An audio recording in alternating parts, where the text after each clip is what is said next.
you've shared with us some of your very strong feelings. We don't often hear you talk about politics.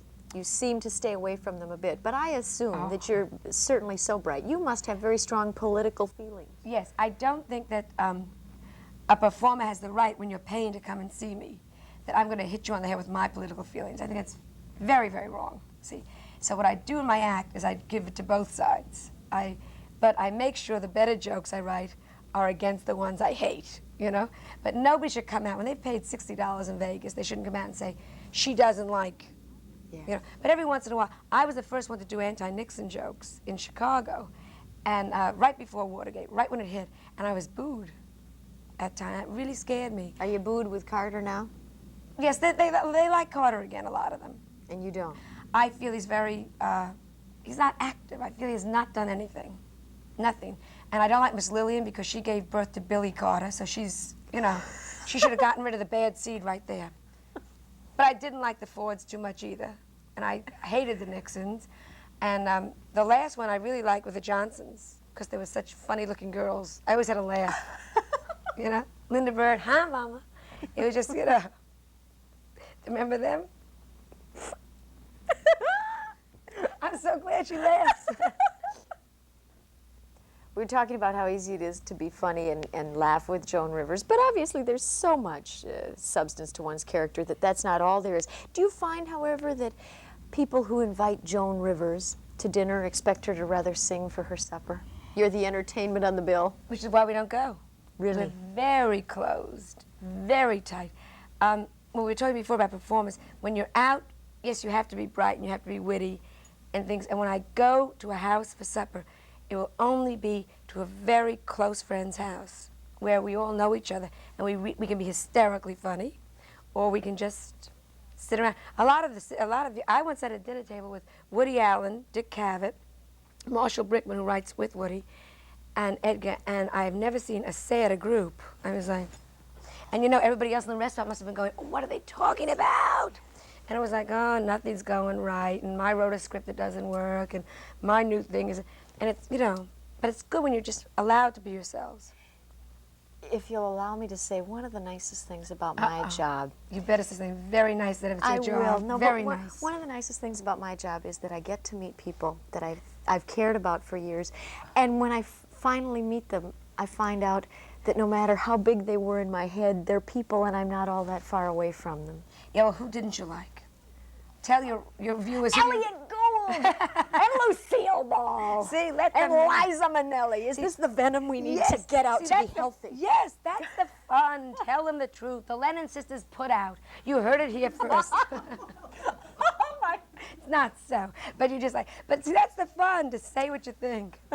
All right, what do we want to say about Rabbit Test? We've already said it's the funniest movie ever made. It's about a man who gets pregnant, the first man in history. First man in history. And you're surrounded by comedians. Paul Paul Lynde and George Goebel and Roddy McDowell and Imogene Coca, J.J. Walker and Peter Marshall and Norman Fell and I'm in it and Fannie Flagg. It goes, there are 138 funny people in it.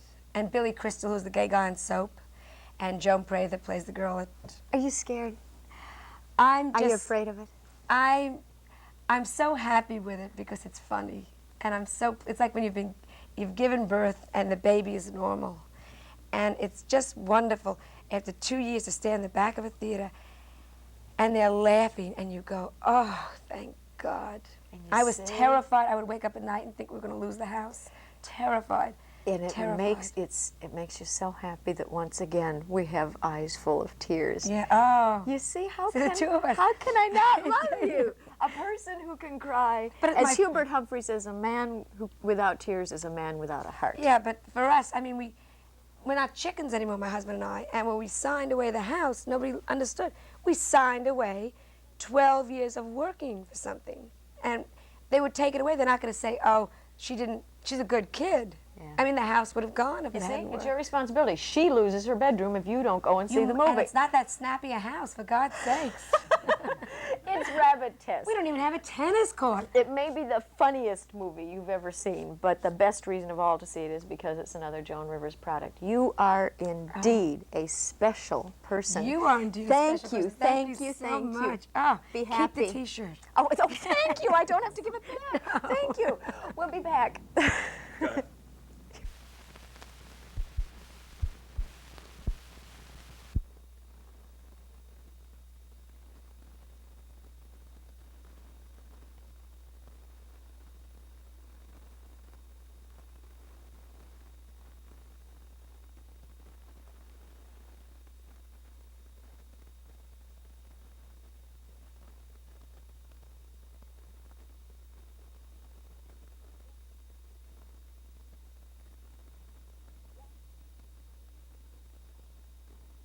Rabbit Test is Joan Rivers' first film, and it's incredible that for a first film, you're not satisfied with starring in it. You've got to write it and direct it. And did you edit? Edited it, yes, everything.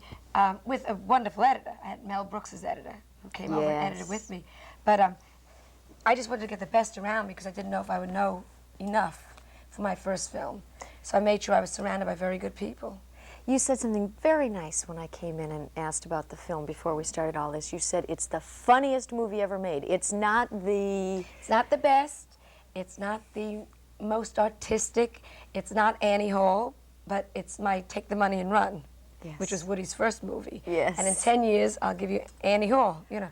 But it's, I would match it for laughs against anybody. The experience has been positive enough for you that you're already looking 10 years down the road saying, by golly, I'm going to stick with film as well. Oh. That's it. That's the whole ball game. It's so exciting to write, to think of something, to sit in your den and think of an idea and put it down and write it and then do it and then edit it and then see it on a screen. It's like having a child. Which you've also written about. Also written about. It's like my second child. Did you ever read her book, Having a Baby Can Be a Scream? You do. That's one of the things I would imagine that makes you perhaps even more special than most of the comedians we're aware of, in that I guess humor, if it's going to be communicative, always relates somehow to all of us. But do you know, if you say the name Joan Rivers, women unanimously say, I love her. And that's the tough part, isn't it? To get a woman to like a woman who's doing comedy. Oh, well, the way I look without makeup, it's very easy. If I go on stage with eyelashes, they're all like, yes. There's a fruit fly in here. What does that mean? It means he's working for the gay movement. But that's... Say, you know, you take pot shots at just, well, almost nothing is sacred to you on stage. Have you done anything on the whole Anita Bryant thing? Well, I didn't like Anita Bryant even before she started out. Any woman that's so much holier than thou, I get very suspicious of. I get very suspicious of anybody that just thinks God has told them personally how you and I should live. I think God should tell each one of us what to do and let the others worry about themselves. So I never liked it, and the whole gay thing got me crazed because I think we should live and let live, and who are we to tell anybody else what to do? One of the things that has surprised me about all of that is that it's no secret that there are homosexuals in every walk of life, and certainly the entertainment industry has them as well. I would say so. Where on earth are all of the people in the entertainment industry who know other people that are being hurt by this kind of thing? Why aren't they saying, stop it? Well, nobody's talking out against her with as much power as her. No, because she is so stupid that just by letting her mouth off, I think she's causing herself more harm. I was very upset when that one homosexual threw a pie in her face. Yes, that was unforgivable. Because she got right down her knees and asked the Lord to forgive him. But he had no right to do that. No, but her husband, which they never told you, went out and grabbed the guy and threw a pie back. Yes. So I guess the Lord said, go do it back. But that we didn't hear about. But just let her keep on talking. She's a fool. You're very outspoken. You know how refreshing that is? I mean, well, it is, because so often you'll say to somebody, hey, what do you think about? Well, he has a nice personality. And we get all of that.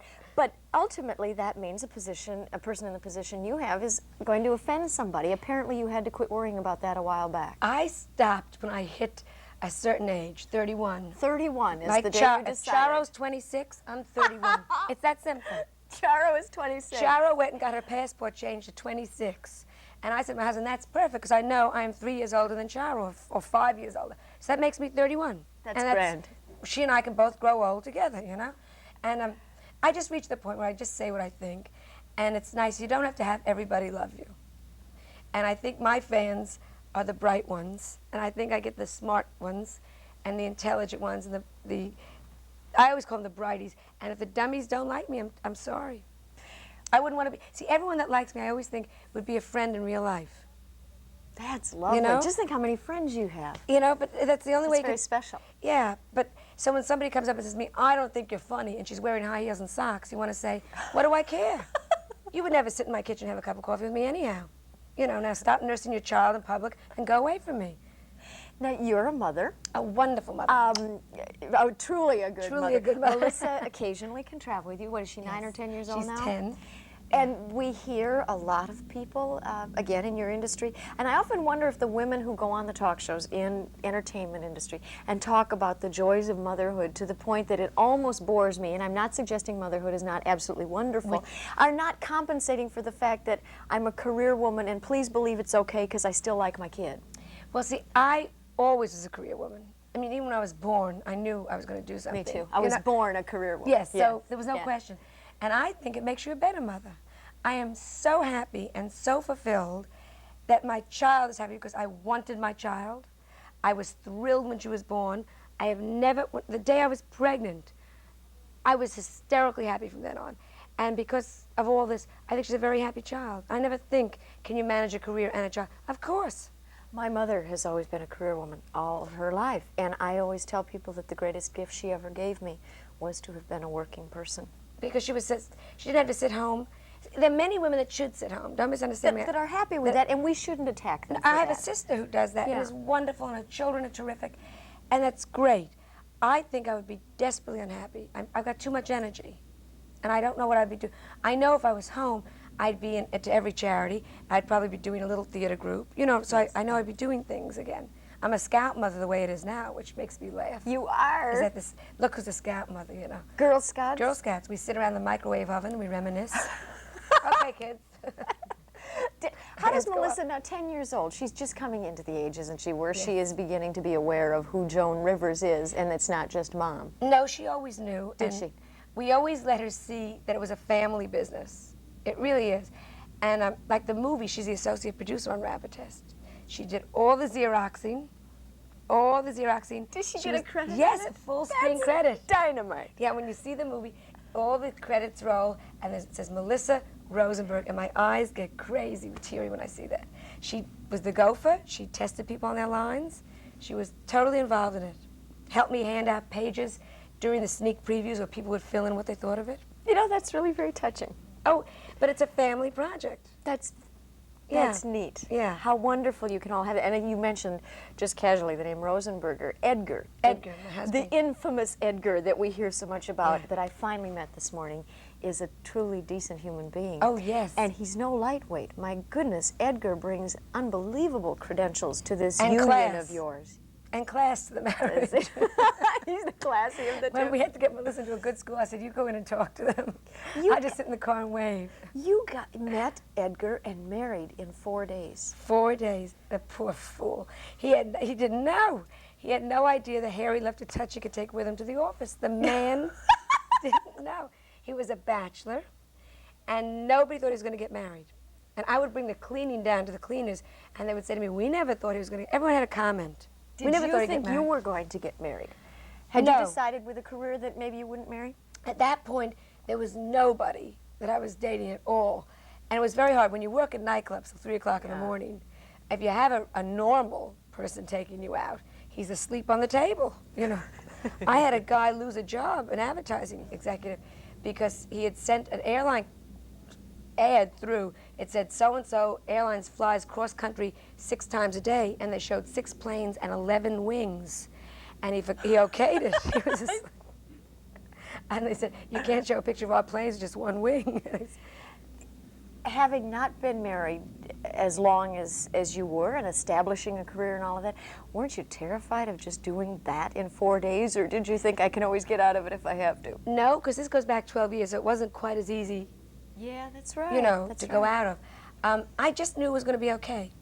And I don't know why. I think if Melissa came to me now and said, I'm going to marry in 4 days, I would say, no, you must live with him for a year. You must really find out what he's like. Now that's interesting. Yeah. Do you realize you just got their I just attention lost- right yeah. now? I just think it's such a difficult thing that you really don't know each other till you do live with each other. Because you're all so cute on dates, woo, woo, woo. It's not till you really wake up that you go, either I really like you or I really don't like you. Dating has to be the worst thing in the world.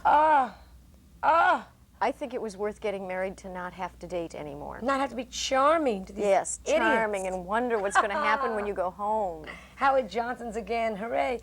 Oh, I used to date a dentist. We used to toast each other in champagne, drink it, and spit out. I mean, I don't know if we ever got divorced now, Edgar and I don't know how I would be able to go back into the social scene.